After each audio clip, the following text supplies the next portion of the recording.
Yo, what's up YouTube? It's your boy Tech Ranger here. Sorry it's been a minute since I posted a video. Things have been busy. It's the winter months here in Wisconsin, so there's not a lot of disc golf, but I've been playing a couple tournaments, and I kind of thought maybe we'll do a 2022 winter slash spring in the bag, because in the winter I use a bag, and in the summer I use a cart. So, and with the size difference, what's in my bag is always different. So what we'll do is we'll go through all the plastic I have. I'll kind of show you a little brief of the bag itself, and we'll get into all the things that an amateur in Wisconsin would use in the winter. So that being said, let's get right into this.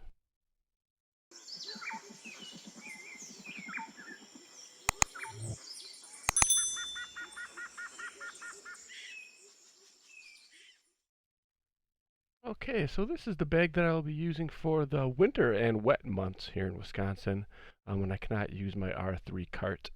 This is the Ricky Wysocki version of the Ridge bag, made by the same people, Ridge Roller. It's a fantastic bag. It actually holds all the plastic you'll ever need, especially playing in abbreviated winter months.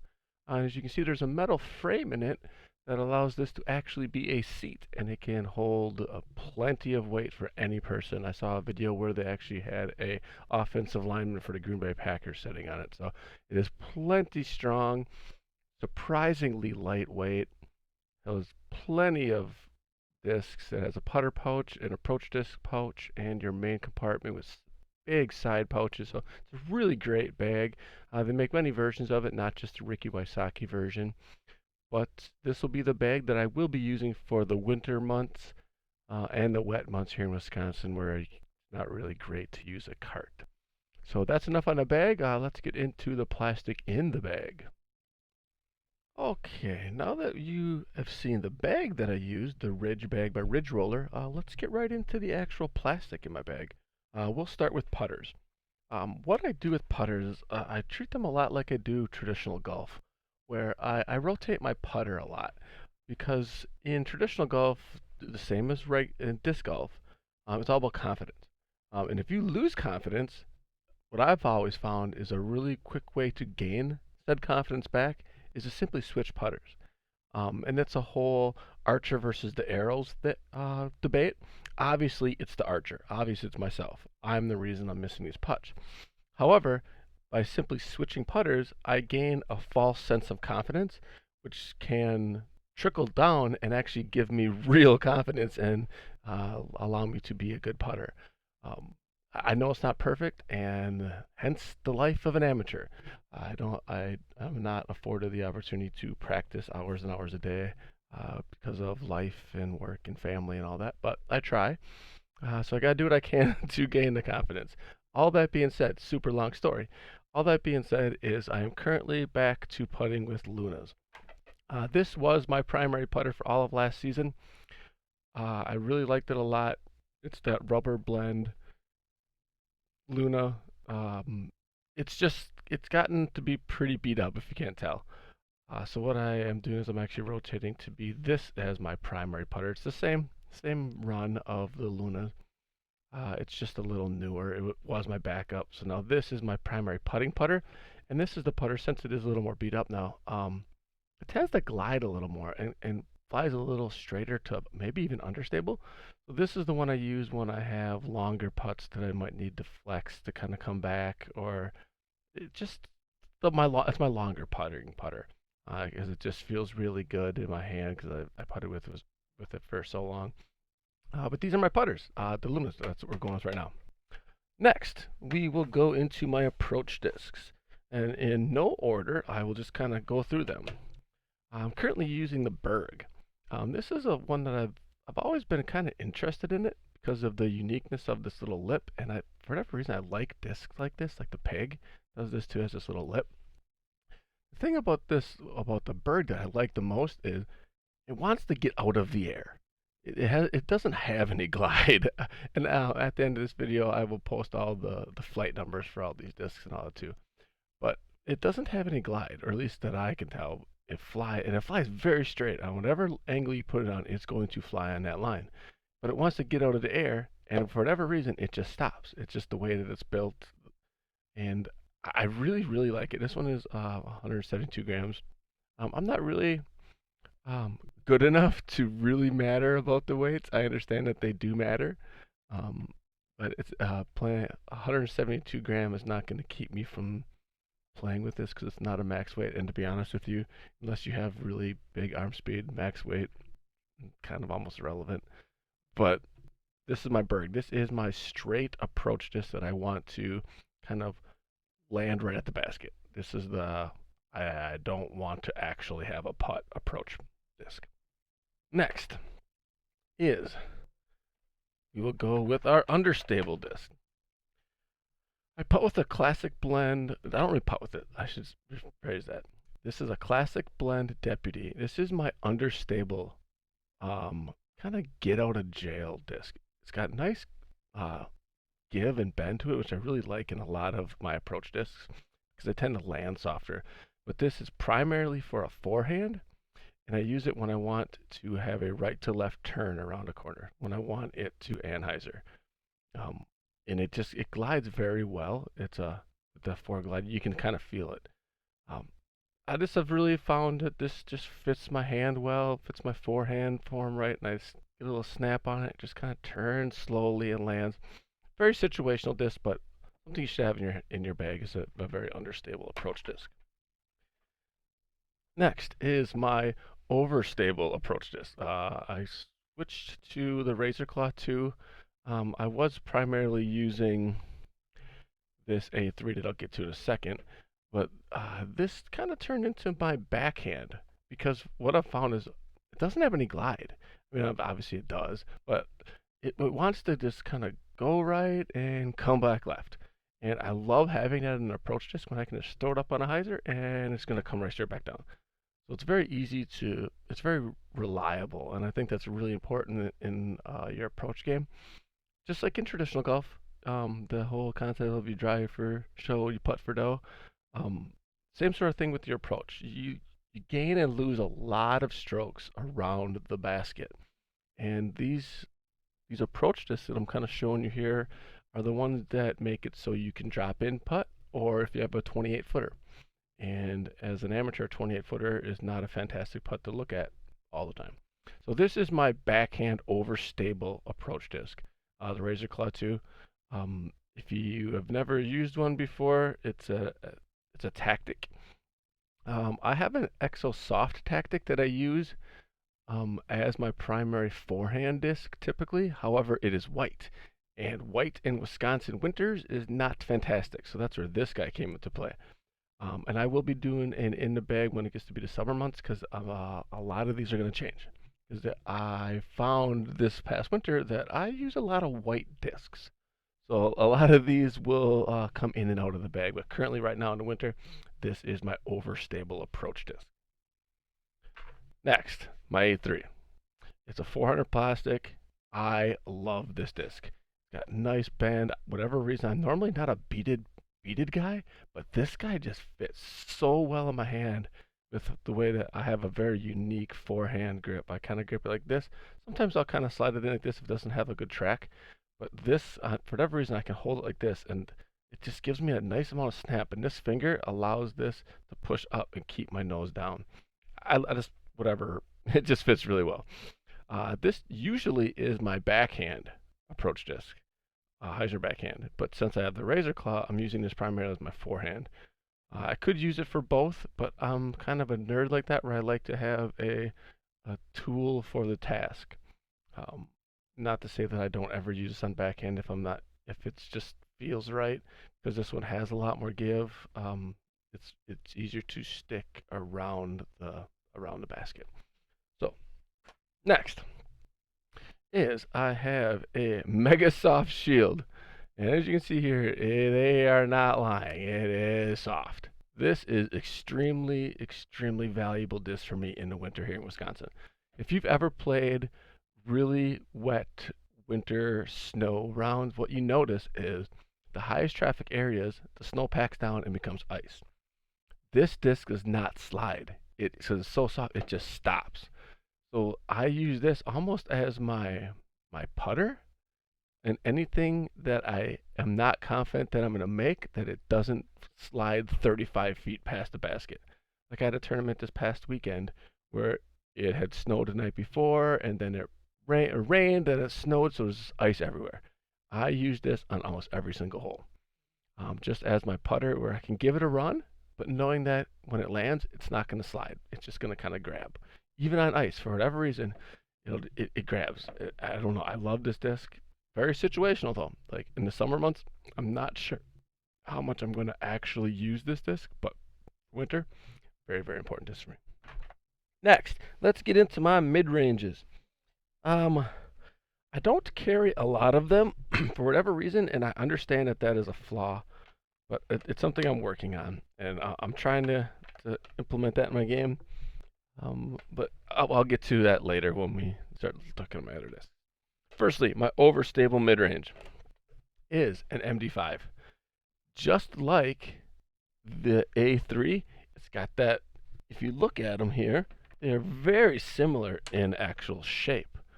I mean, obviously they're not the same because it's a mid-range versus an approach, but look, they're very similar. To have that blunt front with that little bead, which, once again, it feels really good for my forehand, and it is an extremely overstable mid with little glide.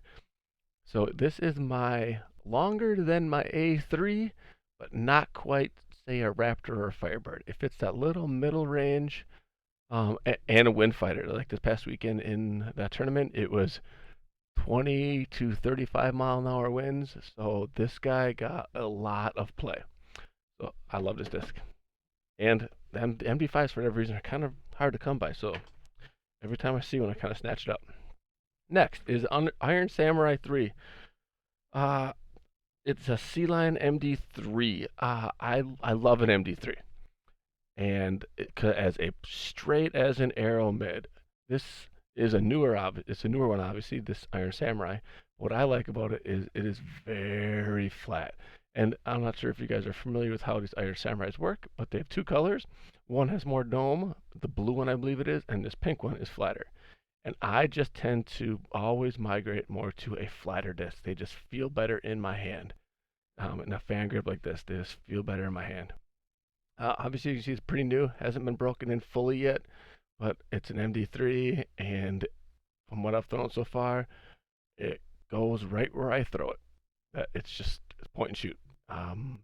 Great in the woods here in Wisconsin, Iron Samurai 3, or to be honest, any MD3. Fantastic. Looking forward to break this guy in a little more. Then I have a Glow Buzz. This is the new one. I've never really enjoyed buzzes. For whatever reason, it didn't feel right. So I'm trying to learn this one.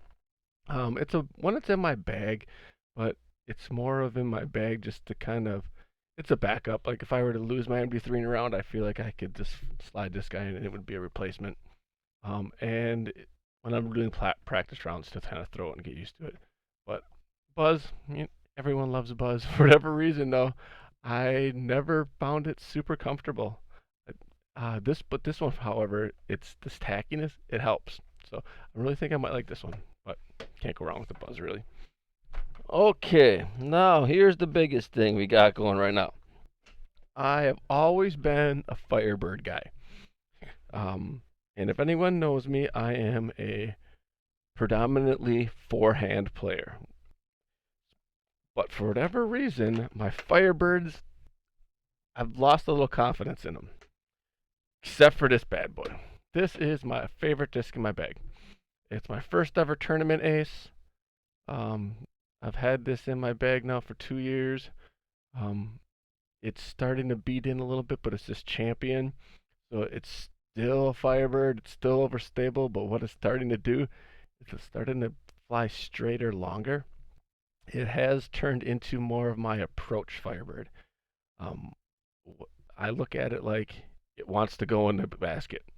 So anytime that I need to throw a left to right forehand shot and I'm around the basket, this guy chain sinks.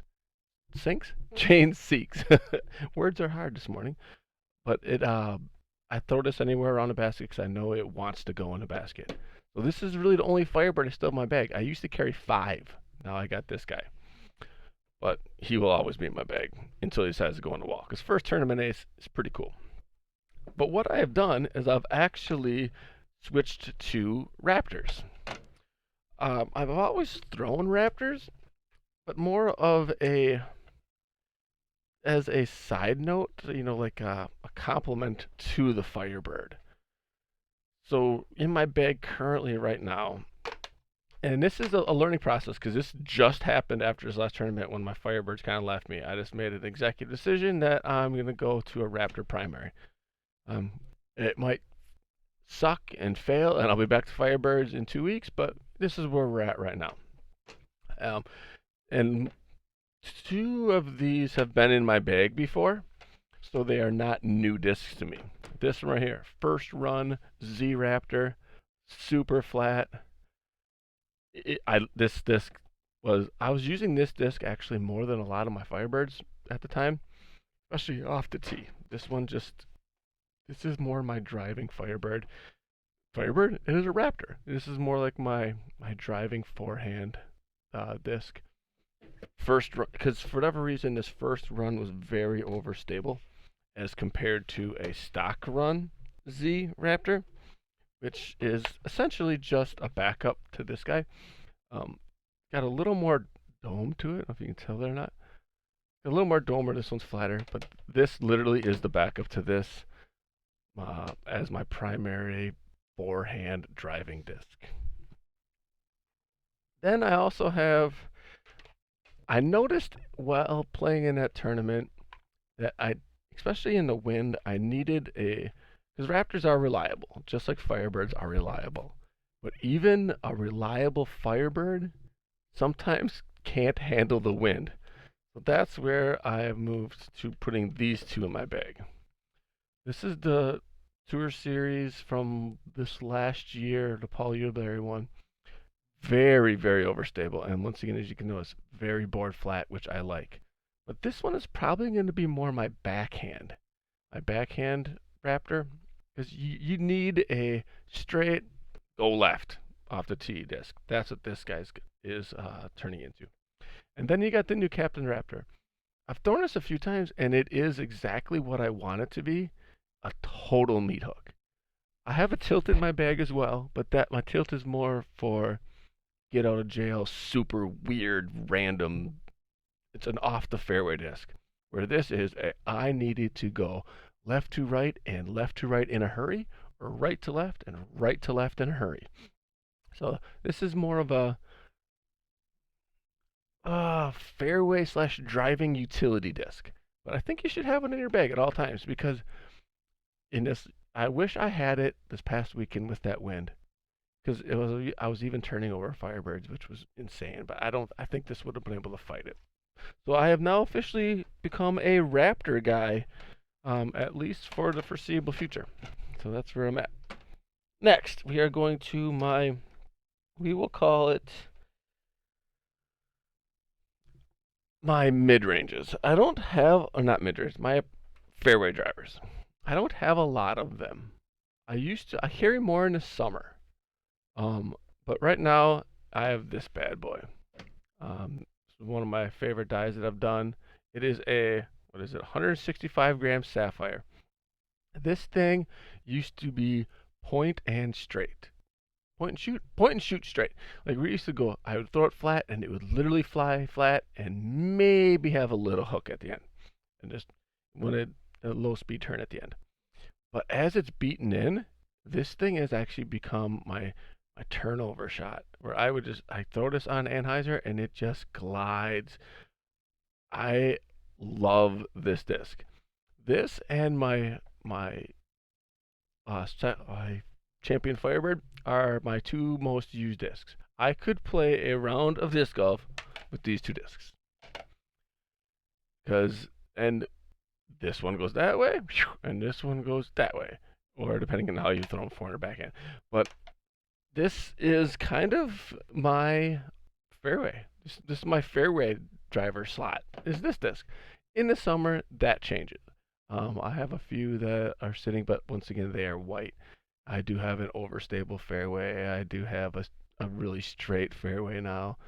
But for the time being, in the winter months, this guy, and this guy will stay in the bag come summertime. Now we get to the distance drivers, which, to be honest, I don't throw all that often. Being a primary forehand player, um, I when I have space and I'm able to get a full flex forehand, throw it on Anheuser, in my mind, the Halo Wraith crushes that. This disc is my farthest throwing disc, and it's not even close. When I, for whatever reason, I can put a lot of snap on my forehand. I'm not a big guy, but I have mechanically played ball sports kind of my whole life. So the concept of this motion is very familiar to me. But I can throw this forehand as far as most people can throw their backhands. I get it. I'm an amateur, and I'm only comparing myself against amateurs. I'm not saying I'm Eagle McMahon, okay? But like with the level of players that I play with, if I have space, I can throw it just as far as they can throw a backhand. But the caveat to that is it needs space because I'm throwing it on Anheuser, and I need to have time for it to get full flex. Where this guy is newer, and as you can tell, this guy's been beat up a little bit. This guy has been thrown. This is a newer version of it, and it's the Garrett Girthy version of the Halo Wraith, more overstable, which allows me to actually put a little less Anheuser on it. It won't get quite as far yet, but I don't need as much space for this disc. To be honest, it's really a backup to this in case something were to ever happen to this. I'm starting to break this in enough. In this last tournament, I actually threw it when I had a tailwind, and it flew a mile because the tailwind turned it over a little bit, but it was so overstable that it actually came back. So these are my primary forehand off the tee discs. When I have some space, I'm going to this. No question. I typically play disc golf with a, is there a forehand shot? Is there a forehand shot? Nope. Okay, now I'll go to backhand.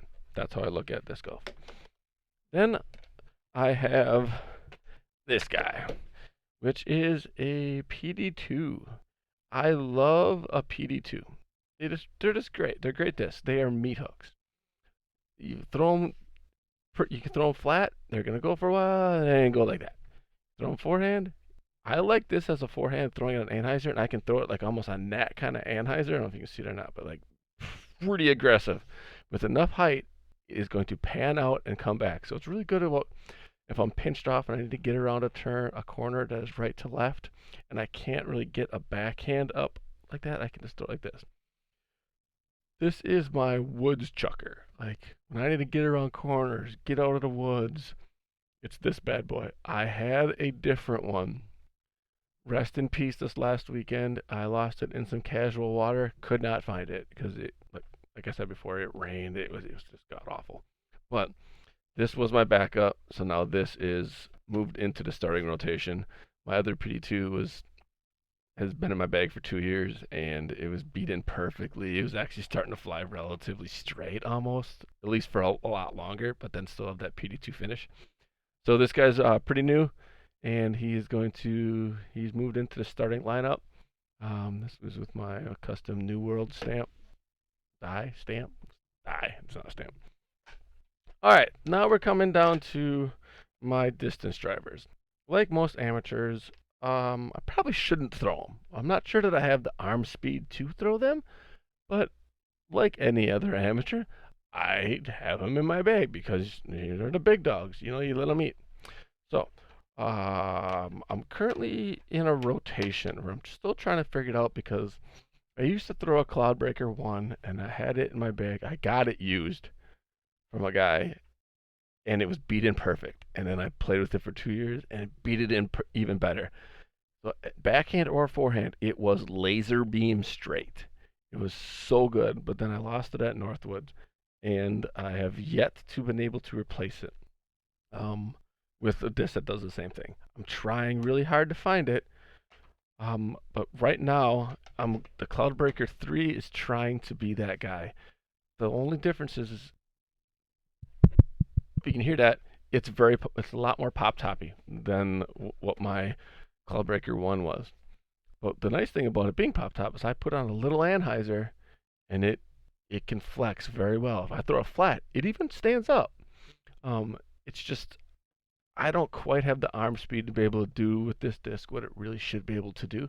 I'm getting there, because I've come to find out that it has nothing to do with strength. It's all about mechanics, and I'm getting there. But this guy's, I don't know what you want to call it. He's driver in waiting. I'm trying to use him, see what happens. I have a first run Royal Grace. This was my primary driver for basically since it came out. I love this plastic. It just feels fantastic. And the beauty of this disc is I can throw it flat and it turns over a little, but always comes back. But where I'm really starting to enjoy this disc is on a forehand. I want to just throw it flat, let it go straight, and then have a forehand finish. This is the guy. And this is what I've been missing since I lost that Cloudbreaker. Because that Cloudbreaker, if I had to go 300 feet straight and then have it finish right, I could throw dead straight with that Cloudbreaker and get it to go. I mean, it would start to turn a little earlier than the 300 just because it was a Cloudbreaker, but it could go straight for a very, very long time.